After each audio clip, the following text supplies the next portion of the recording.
Hello students, स्वागत है आपका विजन एंड नेविगेशन में। मैं वंदना लावरा स्वागत करती हूँ आपका। और आज हम करने वाले हैं एटॉमिक स्ट्रक्चर चैप्टर के सॉल्यूशंस करेंगे, क्योंकि चैप्टर बहुत ही ट्रिकी था जो मैंने आपको पहले वीडियोस में पढ़ा दिया है। इसमें मेन जो है वो है एटॉमिक स्ट्रक्चर की पता करना कि कौन कौन से स्ट्रक्चर हैं किस जिन साइंटिस्ट ने दिए वो। दूसरा वैलेंसीज निकालना है मेन इसमें। बट फिर भी सारे जो क्वेश्चंस हैं अभी हम सॉल्व करते हैं। एग्जाम्स आ गए हैं तो हमें रिवीजन के लिए चाहिएगा। तो लेट्स स्टार्ट। फर्स्ट क्वेश्चन है what are canal rays. Canal rays क्या होती हैं? तो कैनाल रेज जो हैं वो क्या है कि the ray coming from the side of anode. जो भी एनोड की साइड जो होती है उसमें से जो रेज निकलती हैं वो कैथोड की तरफ जाती है। अब एनोड जो है, एनोड का सिंबल क्या होगा? पॉजिटिव, और कैथोड नेगेटिव। तो इसमें जो रेज जो हैं वो क्या करेंगी कि एनोड की साइड से निकलेंगी, ठीक है, और कहाँ जाएंगी? किसके द्वारा? ये जो रेज निकली थी वो कैनाल रेज हैं। जो एनोड की साइड से जो रे निकलती हैं वो कैनाल रे हैं, जिनको डिस्कवर किसने किया था? बाय गोल्डस्टीन इन 1886 में। Canal rays are positively charge radiations होती हैं। कैनाल रेज जो होती हैं वो पॉजिटिवली चार्ज होती हैं और एनोड की तरफ से निकलती हैं, ठीक है। नेक्स्ट क्वेश्चन है if an atom contains one electron and one proton. एक एटम में एक इलेक्ट्रॉन है और एक प्रोटॉन है, तो will it carry any charge और नॉट। क्या ये कोई चार्ज कैरी करेगा? तो बच्चों इलेक्ट्रॉन जो है वो नेगेटिवली चार्ज होते हैं और प्रोटॉन जो होते हैं वो पॉजिटिवली चार्ज होते हैं। तो क्या होता है कि magnitude of their charges is equal. तो इनमें जो इनका जो चार्ज है वो तो अलग अलग है। मैग्नीट्यूड है, मैग्नीट्यूड क्या है दोनों का? 1। वैल्यू तो 1 1 ही है, तो वैल्यू सेम है। So an electron when it is negatively charge and proton it is positively charge neutralize each other. ये एक दूसरे के असर को न्यूट्रलाइज कर देंगे, ठीक है, ईच अदर्स इफेक्ट। तो कोई चार्ज नहीं होगा, वो न्यूट्रल होगा। So an electron is a negatively charge particle whereas a proton is positively charge particle. The magnitude of their charges is equal. Therefore, an atom containing one electron and one proton will not carry any charge. कोई charge carry नहीं करेगा. It will be neutral atom. Next question है on the basis of Thomson's model of an atom, explain how the atom is neutral as a whole. आपको बताना है कि Thompson model के basis पे बताना है कि जो एटम है वो न्यूट्रल है पूरा होल, कैसे होगा? तो according to the Thomson's model of an atom हमें दो बातें पता है। एक तो कि फर्स्ट क्या है कि an atom contains positively charge particles, positively charge sphere. एक स्फीयर होता है वो, उसने ये बोला था, किसने? होता नहीं है पर थॉमसन मॉडल के अकॉर्डिंग। इन विच नेगेटिवली, जिसके अंदर इन विच नेगेटिवली चार्ज्ड पार्टिकल्स और इलेक्ट्रॉन्स आर इंसर्टेड। क्या होते हैं? इंसर्टेड, धसे हुए रहते हैं, ठीक है। ये एक बात थी।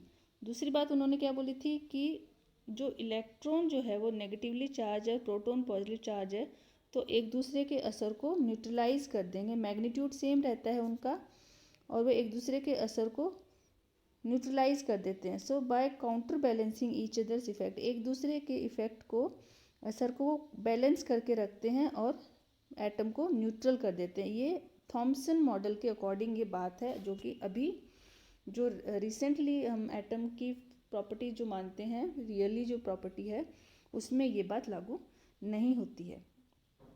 Question number 2, on the basis of Rutherford's model of an atom, which subatomic particle is present in the nucleus of an atom?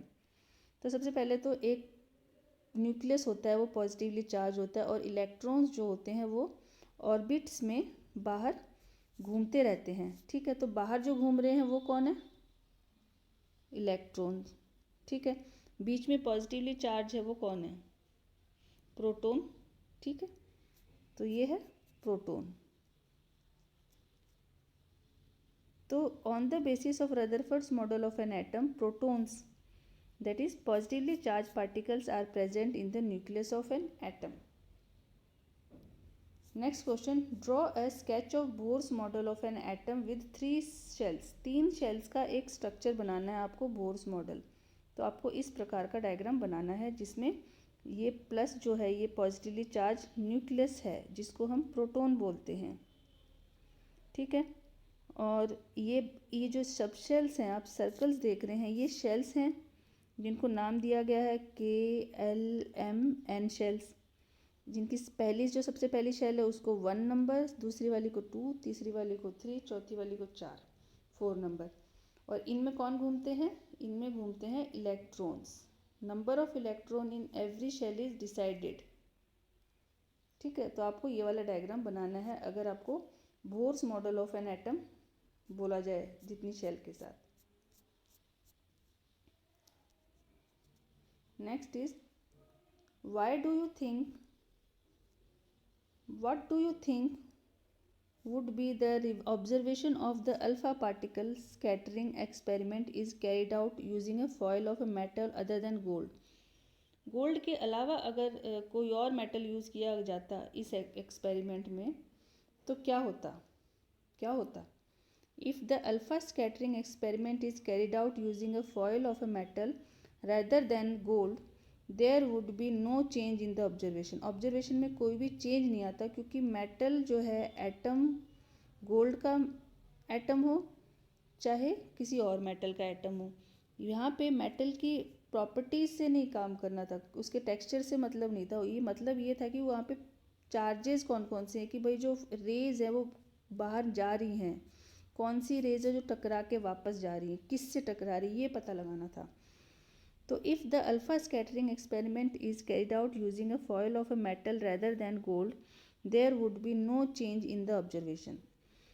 कोई चेंज नहीं होता। In the alpha scattering experiment a gold foil was taken because gold is malleable and thin foil of gold can be easily made. It is difficult to make such foils from other metal. बस इसलिए use की क्योंकि उसको पतले से पतला बनाना मुश्किल था हैमर करके, तो गोल्ड को यूज़ कर लिया गया। अगर बहुत टाइम लगा के अगर किसी अदर मेटल को भी करना जाना चाहिए तो वो भी यूज़ कर लिया जाता। Next question, name 3 subatomic particle of an atom. So 3 subatomic particle of atom are protons, electrons and neutrons. Position atom के अंदर इसमें तो प्रोटॉन्स और न्यूट्रॉन्स रहते हैं और बाहर कौन घूमते हैं? इलेक्ट्रॉन्स।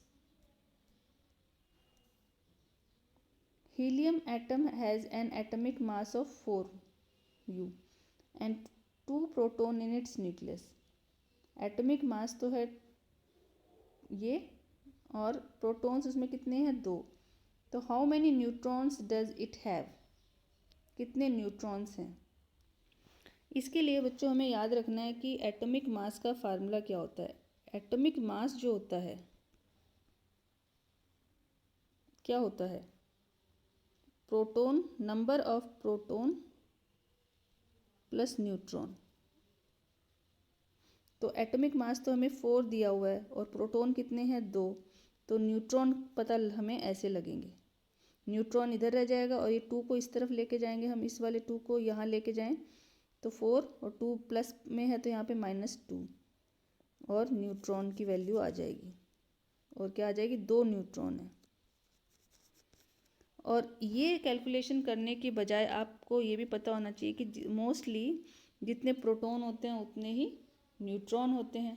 तो हीलियम में 2 न्यूट्रॉन होंगे।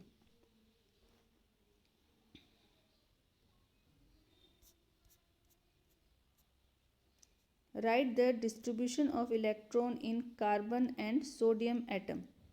कार्बन और सोडियम एटम में इलेक्ट्रॉन्स का डिस्ट्रीब्यूशन बताना है। तो टोटल नंबर ऑफ इलेक्ट्रॉन, सबसे पहले तो इन दोनों के हमको क्या पता होना चाहिए? एटॉमिक नंबर पता होना चाहिए। तो कार्बन का जो एटॉमिक नंबर है वो है, पहले हम लिखेंगे atomic number of carbon is 6 and atomic number of potassium, I mean sodium,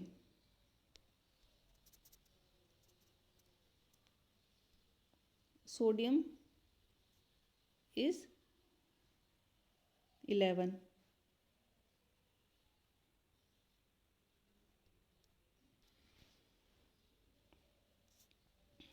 तो क्या करना है कि फर्स्ट शेल हमको क्या लिखना है कि के, एल और एम और एन लिख लेंगे, और हमारे पास साइड में हम लिख के रखते हैं, एक तो 6 है और एक 11 है, ये कार्बन का है और ये सोडियम का है। अब 6 को इसमें सेट करना है, तो फर्स्ट शेल में 2 इलेक्ट्रॉन आ सकते हैं, 6 में से 2 गए, 4 इधर लिख देंगे। ठीक है, ये तो है कार्बन का इलेक्ट्रॉनिक डिस्ट्रीब्यूशन, ठीक है, इलेक्ट्रॉन का डिस्ट्रीब्यूशन। और सोडियम का,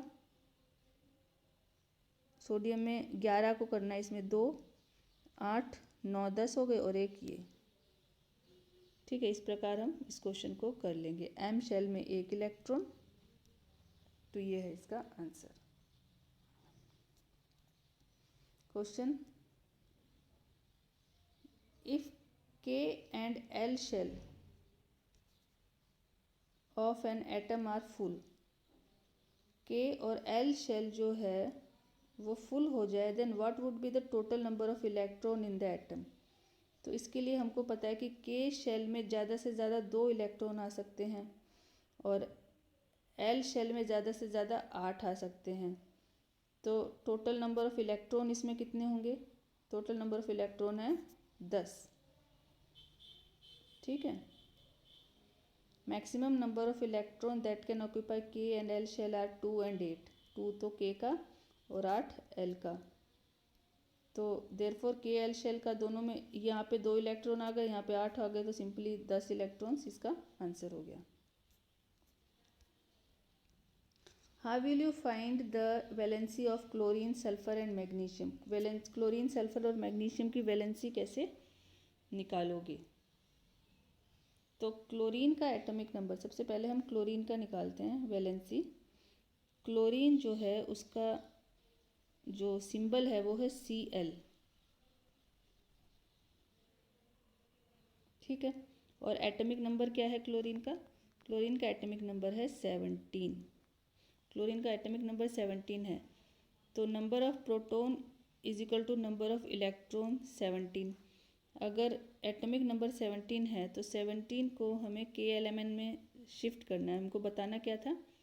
वैलेंसी बतानी है। तो K में, L में और M में और N में 17 को सेट करना है। कैसे करेंगे? K के अंदर कितने इलेक्ट्रॉन आ जाएंगे? 2, इसमें 8 और 8, 9, 10 बचे कितने? 7। ठीक है, 8, 9, 10 और 7, 17, यानी 17 हो गए। पहले तो एटॉमिक नंबर को हमने इसमें रख दिया। अब हमें को ये बात पता है कि ऑक्टेट कंप्लीट होना चाहिए, मतलब लास्ट सेल में ऑक्टेट के लिए कितने इलेक्ट्रॉन्स की कमी है? 1 इलेक्ट्रॉन की कमी है। तो ये 1 इलेक्ट्रॉन ले सकता है या फिर 7 इलेक्ट्रॉन दे सकता है। तो ये 1 इलेक्ट्रॉन लेगा। We observe that it is noticed that its valency is 1। why? because it needs 1 electron to complete its octet। तो यहाँ पे वैलेंसी ऑफ क्लोरीन इज 1। वहीं सल्फर का एटॉमिक नंबर, सल्फर का एटॉमिक नंबर है 16। सल्फर का symbol है S और एटॉमिक नंबर है, एटॉमिक नंबर को हम Z से, एटॉमिक नंबर को हम Z से रिप्रेजेंट करते हैं। तो Z फॉर सल्फर इज 16। ठीक, अब 16 को K, L, M और N में सेट करें। पिछले वाला 17 था, तो 2, 8 और 6। तो यहाँ पे कितने इलेक्ट्रॉन्स की कमी है 8 करने के लिए? 8 कंप्लीट करने के लिए 6 इलेक्ट्रॉन्स की कमी है। अगर आपको बच्चों ध्यान रखना है कि 5 से ज़्यादा है, 4 से ज़्यादा है या फिर 4 से कम है। यहाँ पे अगर 4 है तो वो 4 ले भी सकता है, दे भी सकता है, तो वो टेट्रावेलेंट हो जाएगा, उसकी 4 वैलेंसी होगी। अगर 5 है तो ऐसा नहीं है कि हम 5 इलेक्ट्रॉन छोड़ेंगे, तो हम 5 में 3 की कमी रहेगी 8 करने के लिए, तो हम 3 वैलेंसी बोलेंगे। और अगर लास्ट वैलेंस सेल में 4 से कम है तो हम इलेक्ट्रॉन लेने की बात नहीं करेंगे। जो 3 इलेक्ट्रॉन या 2 इलेक्ट्रॉन या 1 इलेक्ट्रॉन जो है उसको छोड़ा जाएगा, लूज़ करा जाएगा, तो इलेक्ट्रॉन दिए जाएंगे, यानी कि जितने इलेक्ट्रॉन दिए गए हैं वो वैलेंसी मानी जाएगी। और अगर 3 से ज़्यादा है या 4 से ज़्यादा है तो जितने इलेक्ट्रॉन चाहिए उसकी वैलेंसी, वो वैलेंसी मानी जाती है। तो हम सल्फ़र में हमें 2 इलेक्ट्रॉन्स की कमी है, तो यहाँ पे वैलेंसी है 2। वहीं जो पोटेशियम है, मैग्नीशियम है, मैग्नीशियम दिया हुआ है, तो मैग्नीशियम की जो एटॉमिक नंबर है Z, क्या है मैग्नीशियम का Z? मैग्नीशियम का Z है 12। ठीक है, अब 12 को हमको रखना है के इसमें, के L M और N में, तो 2 8 8 9 10 11 12, यानी कि अब इसमें हम ये थोड़ी ना गिनेंगे कि 8 होने में कितनों की कमी है, 6 की कमी है। 6 इलेक्ट्रॉन, इसकी 6 वैलेंसी नहीं हो सकती, इसको इस 2 इलेक्ट्रॉन को लूज़ किया जाएगा, तो यहाँ पे भी वैलेंसी 2 है, पर लूज़ करने की वजह से यहाँ पे प्लस होगी, और अगर गेन करने की वजह से 2 आता हो तो माइनस वैलेंसी होगी। ठीक है, next question is, if the number of electron in an atom is 8 and the number of proton is also 8, then what is the atomic number of atom and what is the charge on the atom? तो अगर atomic number, atom का जो electron है उसमें 8 हैं और proton भी 8 हैं, तो क्या होगा कि atomic number is equal to number of proton, therefore atomic number is atom is 6, और number of both electron proton is equal, therefore the charge on the atom is 0।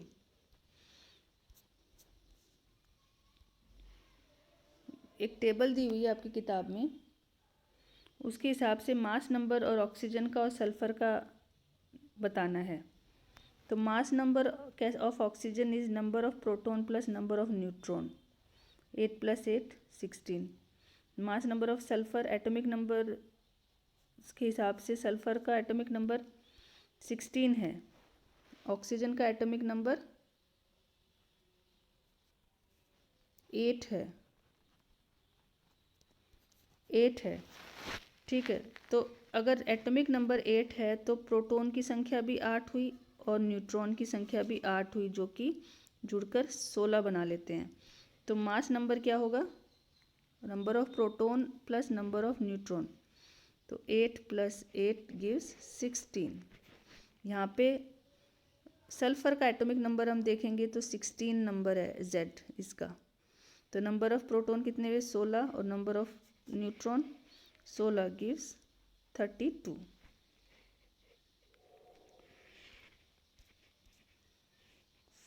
अब यहाँ पे फॉर द सिंबल ऑफ, यहाँ पे HDT, इस question में H और D और T क्या है, H जो है, D जो है और T जो है, ये हाइड्रोजन के आइसोटोप्स हैं। ठीक है, तो हाइड्रोजन के लिए H जो है वो कौन है, प्रोटियम, प्रोटियम, और ये हम ऐसे लिखते हैं H1 and 1। वहीं D जो है वो D क्या है, ड्यूट्रियम, DEUTERIUM।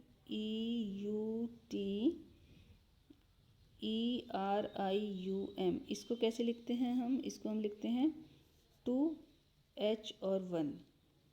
तीसरा है ट्रिटियम,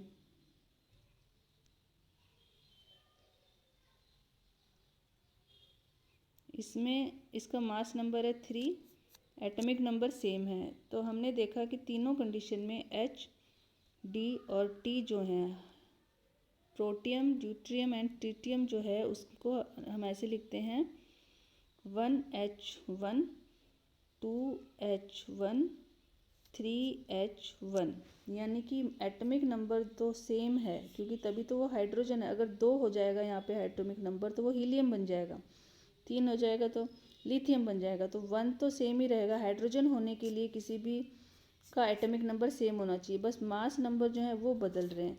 तो एटॉमिक नंबर सेम और मास नंबर अलग होते हैं आइसोटोप्स में। अब इन्होंने पूछा क्या है, 3 सब एटॉमिक पार्टिकल्स बताने इनके, तो आप देख सकते हैं हाइड्रोजन के 1, न्यूट्रॉन 0, इलेक्ट्रॉन 1। ड्यूट्रियम में जो मास नंबर जो है इसका, ड्यूट्रियम का मास नंबर 2 है, तो नंबर ऑफ प्रोटॉन 1 + 1 होना पड़ेगा, तो न्यूट्रॉन भी 1 और इलेक्ट्रॉन भी 1। ट्रिटियम में अलग होगा। ट्रिटियम में टी के लिए क्या है कि एटॉमिक नंबर तो क्या है 1 है, तो मास नंबर क्या होता है प्रोटॉन + न्यूट्रॉन, यानी कि एटॉमिक इसमें जो प्रोटॉन होते हैं वो 1 होता है और न्यूट्रॉन जो होते हैं वो 2 होते हैं। ठीक है, तो मास नंबर क्या हुआ 3 हुआ। Right the electronic configuration of any pair of isotopes and isobars. Electronic configuration लिखना है, एग्जाम्पल देना है किसी एक आइसोटोप और किसी एक आइसोबार का।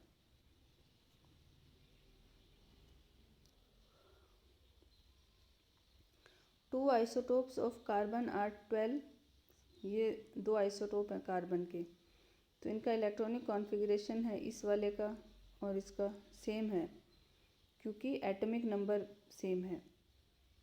बट 2 आइसोबार जो हैं, जैसे कि एलिमेंट अलग अलग हैं और उनके एटॉमिक जो मास हैं, जैसे कैल्शियम का 40 मास है और 29 एटॉमिक नंबर है, और वहीं आर्गन का भी 40 मास नंबर है बट उसका एटॉमिक नंबर जो है वो 18 है। तो ये दोनों जो हैं आइसोबार्स हैं, अलग, इनके एटॉमिक नंबर अलग अलग हैं, इसीलिए ये अलग अलग एलिमेंट हैं।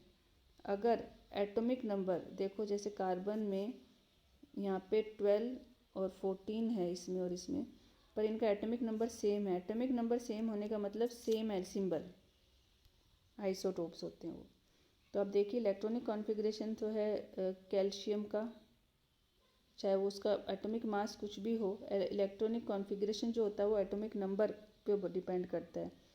तो इसको आप ऐसे कर सकते हैं, लिख लो KLMN लिख के यहाँ पे कैल्शियम लिख लो और यहाँ पे कार्बन लिख लो या फिर आर्गन लिख लो। तो कैल्शियम का 40 है तो 2882 88 एट 20 है कैल्शियम का, तो 8 8 16 17 18 19 20, ये 20 हो गए। और आर्गन का 2 8 8 8 16 17 18 है ना, और यहाँ पे 9, तो ये आ गया 18। Now compare the properties of proton and neutron. Proton और न्यूट्रॉन की प्रॉपर्टीज़ को कंपेयर करना है। तो electron, proton and neutron. Electron are present outside the nucleus of an atom. Electron इसके न्यूक्लियस के बाहर प्रेजेंट होते हैं, प्रोटॉन अंदर होते हैं न्यूक्लियस के, और न्यूट्रॉन भी अंदर होते हैं। इलेक्ट्रॉन नेगेटिवली चार्ज होते हैं, प्रोटॉन पॉजिटिवली चार्ज होते हैं, और ये न्यूट्रल होते हैं, इन पे कोई भी चार्ज नहीं होता। The mass of an electron, क्योंकि वो नेगेटिव चार्ज तो उसका नेग्लिजिबल मास होता है, और प्रोटॉन का मास जो होता है वो इलेक्ट्रॉन से 2000 गुना बड़ा होता है, और न्यूट्रॉन का मास भी जो है वो इसके प्रोटॉन के मास के बराबर होता है। What are the limitations of J.J. Thomson of model of the atom? According to the J.J. Thomson model of an atom consists of positive, उन्होंने बताया था कि एक, जैसे हमें तो वाटरमेलन है ना, वाटरमेलन को याद रख लेना। वाटरमेलन में जैसे रेड पोर्शन है वो तो क्या है पॉजिटिव चार्ज का स्फीयर है, और जो सीड्स हैं वो क्या हैं नेगेटिव चार्जेस हैं। ये है मॉडल। बस ये डायग्राम बनाना है और आपको लिखना है कि इसमें पॉजिटिव चार्ज स्फीयर होता है, electrons embedded in it. It was later found that positive charge get reside at the center of the atom called the nucleus and the electron revolves around the nucleus. What are the limitation of Rutherford? Rutherford के model की क्या problem थी, क्या उसके नुकसान वो थे, उसमें क्या खामियां थी? तो according to the Rutherford model of an atom, electron, उसके अकॉर्डिंग क्या था कि इलेक्ट्रॉन जो है वो न्यूक्लियस के चारों तरफ घूमते हैं, रदरफोर्ड ने ये बताया, और एक फिक्स्ड ऑर्बिट में घूमते हैं। बस उसने ये नहीं बताया कि इलेक्ट्रॉन जो रिवॉल्व कर रहे हैं वो सर्कुलर ऑर्बिट में will not be stable because during revolution it will experience acceleration. घूमते घूमते उनमें एक्सीलरेशन एक्सपीरियंस करेंगे, पर लगातार घूमते वक्त उनका एक्सीलरेशन कम भी हो सकता है, तो वो डंप हो सकते हैं पॉजिटिव चार्ज के अंदर, न्यूक्लियस के अंदर, पर ऐसा क्यों नहीं होते, तो वो ये नहीं समझा पाया था। तो the electron will lose energy in the form of radiation and fall into the nucleus. In such A case the atom would be highly unstable और कोलैप्स। जो एटम है वो कोलैप्स हो जाएगा। उसने ये नहीं बताया कि, उसने ये तो बोला कि इलेक्ट्रॉन जो है वो पॉजिटिव चार्ज न्यूक्लियस के चारों तरफ घूमते हैं, पर ये नहीं बताया कि घूमते घूमते जो इनका एक्सीलरेशन है, इनमें एनर्जी कहाँ से आती है, और ये एनर्जी खत्म होते होते होते भाई इलेक्ट्रॉन घूमते घूमते घूमते घूमते आके इसमें गिरता क्यों नहीं है, ये नहीं एक्सप्लेन कर पाया इस। तो वो बाद में बोर ने इसको सही किया। Describe Bohr's model of an atom. Bohr's model of the atom, Niels Bohr ने, इनका पूरा नाम था। उन्होंने बताया कि जो एटम्स हैं ये है, बीच में पॉजिटिवली चार्ज न्यूक्लियस है, चारों तरफ ये शेल्स हैं और इनमें इलेक्ट्रॉन्स घूमते हैं, और हर एक इलेक्ट्रॉन की जो डिस्क्रीट ऑर्बिट्स होती हैं वो अपनी ऑर्बिट चेंज नहीं करते हैं और एनर्जी को रेडिएट नहीं करते हैं। और फर्स्ट ऑर्बिट जो है उसको 1 नंबर दिया गया है, और ऑर्बिट के नंबर्स होते हैं n, तो n इजिकल टू 1 जिसको k के द्वारा, n इजिकल टू 2 जिसको l, n इजिकल टू 3 जो m है, और n इजिकल टू 4 जिसको ऐसे सो ऑन हम बोलते जाते हैं। Compare all the proposed model of an atom given in this chapter. इसमें जितने भी तीनों मॉडल हैं उनको आपको कंपेयर करना है। सबसे पहला तो थॉमसन मॉडल, वो तो कुछ भी नहीं था। थॉमसन मॉडल में तो ये था कि पॉजिटिव चार्ज स्पेयर है और उसमें इलेक्ट्रॉन एम्बेडेड है, धसे हुए हैं, और an atom consist of positive. Rutherford ने बताया कि एटम जो है वो पॉजिटिव चार्ज न्यूक्लियस बीच में रखता है, और एट द सेंटर, जिसको सेंटर बोल सकते हैं, और उसको न्यूक्लियस नाम दिया। Size of nucleus is very small. उसने बताया कि न्यूक्लियस की साइज़ बहुत ही स्मॉल होती है और एटम की तुलना में। इलेक्ट्रॉन जो है वो न्यूक्लियस के चारों तरफ घूमते हैं। वहीं बोर ने बताया कि इलेक्ट्रॉन जो है वो पॉजिटिव न्यूक्लियस के चारों तरफ घूमते तो हैं, बट डिस्क्रीट ऑर्बिट में, अलग अलग ऑर्बिट में, और ऑर्बिट चेंज नहीं करते हैं, और इलेक्ट्रॉन डू नॉट रेडिएट, वो अपनी एनर्जी को रेडिएट नहीं करते हैं घूमते वक्त।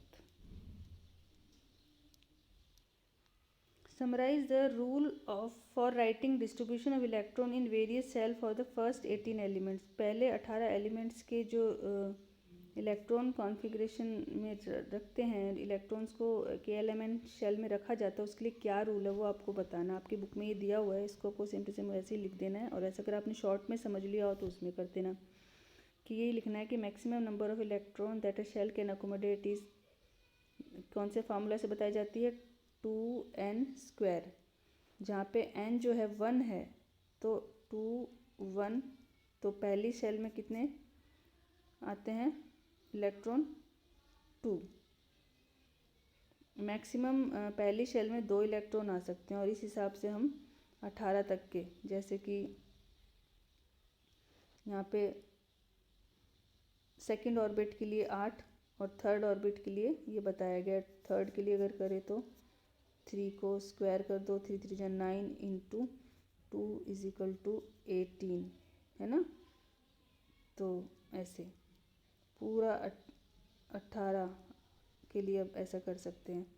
Outer orbit can be accommodate by maximum. बाहरी जो ऑर्बिट आएगी, लास्ट शेल जो होता है उसमें ज़्यादा से ज़्यादा 8 इलेक्ट्रॉन हो सकते हैं। अगर 8 से ज़्यादा इलेक्ट्रॉन है तो वो अगली, जैसे कि ये शेल है, इसमें 2 आ गए, इसमें अगर 9 है हमारे पास बचे, तो इसमें हम 9 नहीं लिखेंगे, 8 लिखेंगे, और एक और इलेक्ट्रॉन जो है वो इसमें लिखेंगे 1। लास्ट शेल जो है वो में 8 से ज़्यादा नहीं आ सकते, 8 से कम हो सकते हैं, ठीक है। ये एक रूल है। डिफाइंड वैलेंसी, इसमें वैलेंसी की डेफिनेशन लिखनी है। तो valency of an element is combining capacity of that element. किसी भी एलिमेंट की कंबाइनिंग कैपेसिटी होती है, या फिर हम कह सकते हैं वैलेंसी वो इलेक्ट्रॉन्स की संख्या होती है जो ऑक्टेट कंप्लीट करने में चाहिए होते हैं, या फिर एक्स्ट्रा होते हैं तो जो लूज़ या गेन करे जाते हैं वो वाले इलेक्ट्रॉन। ऑक्टेट कंप्लीट करने के लिए, किसी भी एटम को स्टेबल करने के लिए। तो valency of an element is determined by the number of electrons present in the atom of that element. If the number of valence electron of an atom element is less than or equal to 4,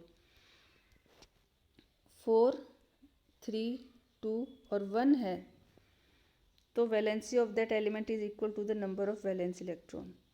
तब तो valence electron मतलब कितने electron कम है 8 होने में, तो जैसे 8 होने में 4 कम है, 8 होने में 3 कम है, ये जो है ना, यही उसकी वैलेंसी हो जाएगी। पर अगर 5, 6 और 7 और 8 है, तब हम मानेंगे कि भाई 8 में से इनको माइनस करेंगे, तब वैलेंसी निकलेगी। Explain with example atomic number, mass number, isotope, isobar. Atomic number तो क्या होता है, प्रोटॉन और न्यूट्रॉन का सम is the total number of proton present in the atom that element. ठीक है, सॉरी मैंने प्रोटॉन और न्यूट्रॉन का सम बता दिया, यहाँ पे होगा कि नंबर ऑफ प्रोटॉन होते हैं।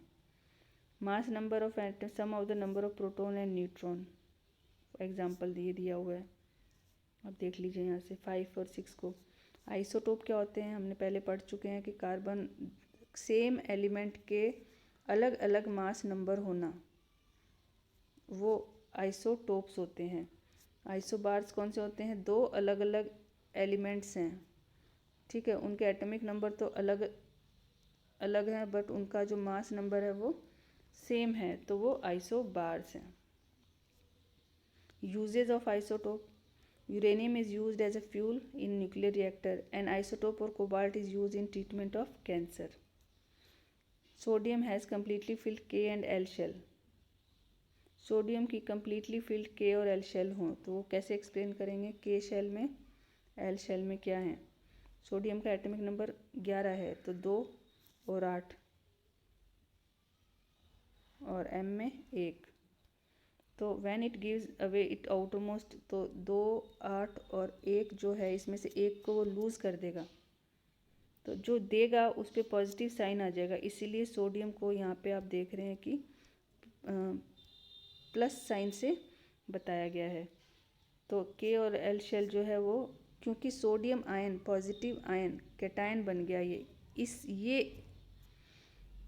क्या है, इसकी सारी शेल फिल हैं, मतलब वैलेंसी नहीं रही, तो यानी कि के में 2 और एल में 8 है, जो एक 1 बचा, 11 जो इलेक्ट्रॉन था वो इन्होंने दान कर दिया, 1 इलेक्ट्रॉन दान किया, इसलिए +1। ठीक है, if bromine atom is available in the form of set, ये 2 आइसोटोप में फॉर्म अवेलेबल है, तो एटॉमिक मास बताना है ब्रोमीन का। तो average atomic mass of bromine 49.7% और 50.3%। 49.7 प्लस 50.3, 10 1 कैरी 10 1 कैरी 100% हो जाता है। ठीक है, तो इसको हम करेंगे कि 79 को, जो यहाँ पे ये एटॉमिक मास जो है ब्रोमीन का, एक में तो 79 है और दूसरे में 81 है, तो 79 और 81 को मल्टीप्लाई करेंगे उनके परसेंटेज से, फिर डिवाइड कर देंगे 100 से।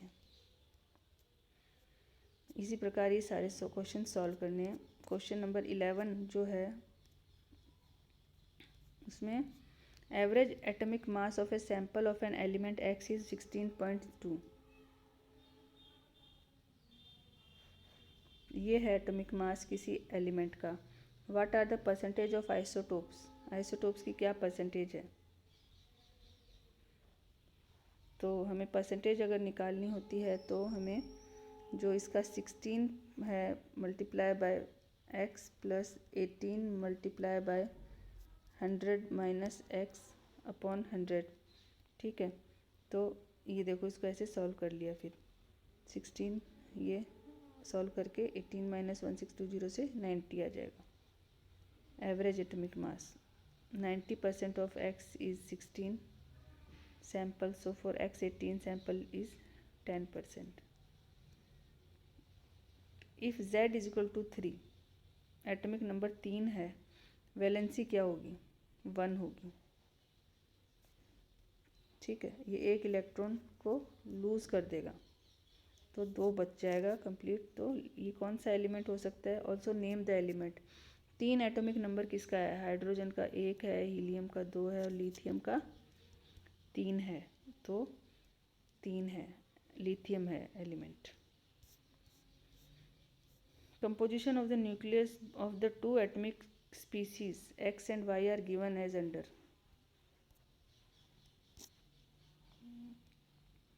Composition of the nuclei of the atomic species X and Y are given. X6 Y6, ठीक है, ये किसी का न्यूक्लियस की संख्या में दी गई है। कंपोजिशन मतलब इतने प्रोटॉन और इतने न्यूट्रॉन है। मास नंबर बताना है एक्स और वाई का। तो एक्स, इन दोनों को जोड़ दो और इन दोनों को जोड़ दो, उनके मास नंबर बन जाते हैं। और इन दोनों में क्या रिश्ता है आपस में? तो एक्स और वाई जो है वो आपस में आइसोटोप्स हैं। क्यों? एटॉमिक नंबर प्रोटॉन, इसका भी प्रोटॉन और इसका भी प्रोटॉन 6 ही है। तो 6 प्रोटॉन होने का मतलब इनका एटॉमिक नंबर 6 है। एटॉमिक नंबर 6 कौन से एलिमेंट का है? कार्बन का। ठीक है, ये ट्रू फॉल्स है। J.J. Thomson proposed that the nucleus of an atom contains only nucleons. So this is false. A neutron is formed by an electron and a proton combining together. Therefore, it is neutral. False. The mass of an electron is about, तो ये तो true है क्योंकि proton का electron का negligible है और proton का जो है वो इलेक्ट्रॉन्स के 2000 गुना होता है। और आइसोटोप जो आयोडीन का वो टिंक्चर ऑफ आयोडीन बनाने में यूज़ होता है। तो which is used as medicine, तो ये ट्रू है।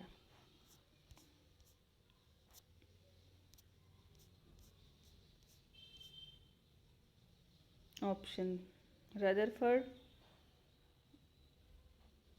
Alpha particle scattering experiment was responsible for the discovery of atomic nucleus.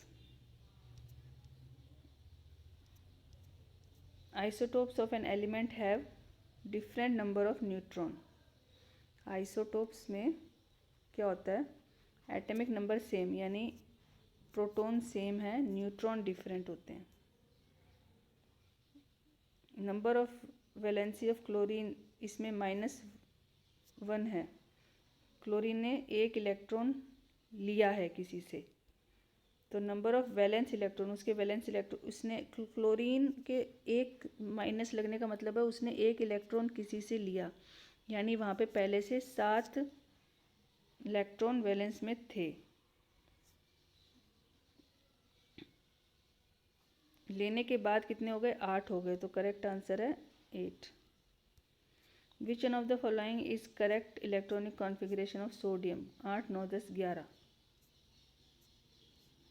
11वां वाला जो है डी। यहाँ पे इस टेबल को कंप्लीट करना है आपको। तो एटॉमिक नंबर 9 होता है तो न्यूट्रॉन 10 है, तो मास नंबर न्यूट्रॉन 10, तो मास नंबर एटॉमिक नंबर 9 किसका है? फ्लोरीन का है। 16 किसका है? सल्फर का है। ये तो हम पता लगा लेंगे। पर जब अगर एटॉमिक नंबर ना दिया हो और मास नंबर दिया है, तो यानी कि नंबर ऑफ न्यूट्रॉन और प्रोटॉन दिया है, तो प्रोटॉन जितने होते हैं उतने ही न्यूट्रॉन होते हैं, तो 12-12। ठीक है, अब इलेक्ट्रॉन कितने होंगे? वो भी 12 होंगे, तो मैग्नीशियम 12-12 24, तभी ये 12 दिया हुआ है। और अगर प्रोटॉन मास नंबर अगर 24 है, इसका मतलब प्रोटॉन दिया हुआ है, तो न्यूट्रॉन भी 12 हो गए, तो फिर इलेक्ट्रॉन भी 12 हो गए। एटॉमिक नंबर क्या हो गया? प्रोटॉन से हम एटॉमिक नंबर पता लगा लेते हैं और एलिमेंट का पता चल जाता है। तो I hope you have understood this chapter. Okay, I hope your exam will be fine.